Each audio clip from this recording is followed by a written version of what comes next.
இல்லம் செல்லுவதே அது மகிழ்ச்சியை தந்திடுதே. ஆலயம் செல்லுவதே அது மகிழ்ச்சியை தந்திடுதே.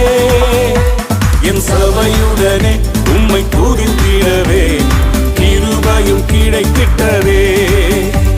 என் சபையுடனே உம்மை துதித்திடவே கிருபையும் கிடைத்திட்டதே. Come on everybody, ஆராதிக்க வந்தோம், அன்பு கூற வந்தோம் யெகோவா தேவனையே.